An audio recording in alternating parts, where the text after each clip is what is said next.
गुटखा, दारू, सट्टा, कानूनी तौर पर इन तीनों को भारत में बैन किया गया है कि ये अपना एडवर्टाइजमेंट नहीं कर सकते, परंतु फिर भी सुबह से शाम तक हजारों इनके ऐड आते हैं। तो ऐसा कैसे संभव है, आज हम लोग इसी पे बात करेंगे। कैसे ये लोग कानून की कमियों का फायदा उठाते हुए धड़ल्ले से अपना काम कर रहे हैं। शराब को 95 में और गुटखे को लगभग 2004 में एडवर्टाइजमेंट के लिए बिल्कुल बंद कर दिया गया है।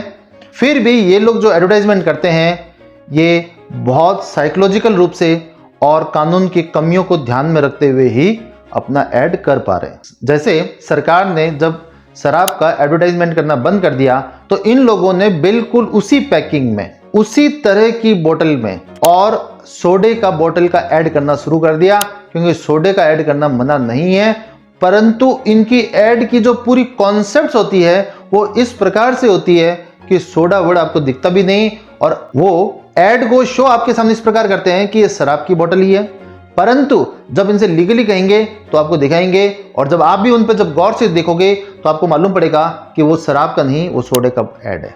इसी प्रकार 2004 में जब गुटखों को बैन कर दिया गया तो कंपनियों ने इसी लॉजिक को ही यूज करते हुए अपना ऐड करना शुरू किया। उन्होंने गुटखे वाली सेम पैकिंग स्टाइल में मीठी सुपारी का ऐड करना शुरू किया और कहा कि हम तो अपनी मीठी सुपारी का ऐड कर रहे हैं जो कानूनी रूप से मान्य है, परंतु जब आप उसको देखोगे तो आपको मीठी सुपारी बहुत छोटे छोटे वर्ड में दिखेगा, आपको मालूम ही नहीं पड़ेगा।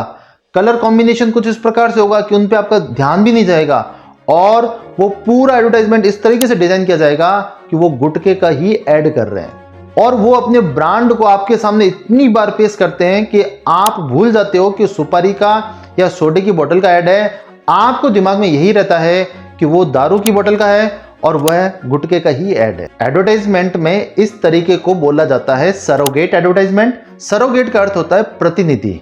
तो जो रियल चीज है उसको छुपा लिया जाता है, उसके बिल्कुल उसी स्टाइल में उसका प्रतिनिधि बना के उसका ऐड चलाया जाता है। अब बात करते हैं सट्टे की।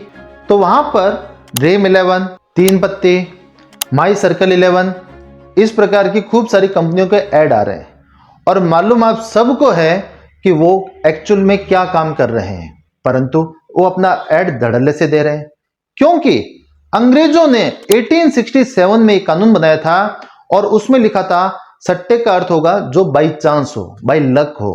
परंतु ये कंपनियां बहुत स्मार्ट होती है, ये वहां पर अपने साथ लिख देंगी कि गेम ऑफ स्किल है। 1867 के कानून को आज सोच के देखिए हम लोग कैसे अप्लाई कर पा रहे हैं। अरे सरकार को आज की परिस्थितियों के हिसाब से अपने कानून को नया डिजाइन कर लेना चाहिए और इस प्रकार की चीजों पर बैन करना चाहिए। परंतु सरकार भी क्यों बोलेगी, क्योंकि उनको तो खूब सारा अपना टैक्स मिल रहा है, रेवेन्यू मिल रहा है। लोग अगर बर्बाद हो रहे तो हो रहे, सरकार का क्या फर्क पड़ता है। क्या सरकार को यहां पर नया कानून नहीं बनाना चाहिए? क्या सरकार को उसी कानून को जो अंग्रेजों ने बनाया था उसी को ही लागू करना चाहिए या आज के संदर्भ में नया कानून बनाना चाहिए? सुप्रीम कोर्ट तक ने यह बोल दिया कि यह गेम ऑफ स्किल है। सुप्रीम कोर्ट क्या हमेशा जो कानून में लिखा है उसी को ही कर रहा है या कई बार परिस्थिति के अनुसार अपनी नए कानून की व्याख्या करता है? तो यहां पर क्यों नहीं कर रहे? यहां पर सुप्रीम कोर्ट तक ने यह एडमिट कर लिया कि यह गेम ऑफ स्किल है। तो दोस्तों इस प्रकार ये लोग कानून की कमियों को यूज करते हैं और हमारी भावनाओं के साथ खिलवाड़ करते हैं। अब सरकार अगर कुछ नहीं कर रही है, कोर्ट अगर कुछ नहीं कर रहा, तो एज ए सिटीजन हम लोग क्या कर सकते हैं जानने के लिए आप मेरा अगला वीडियो देखिए।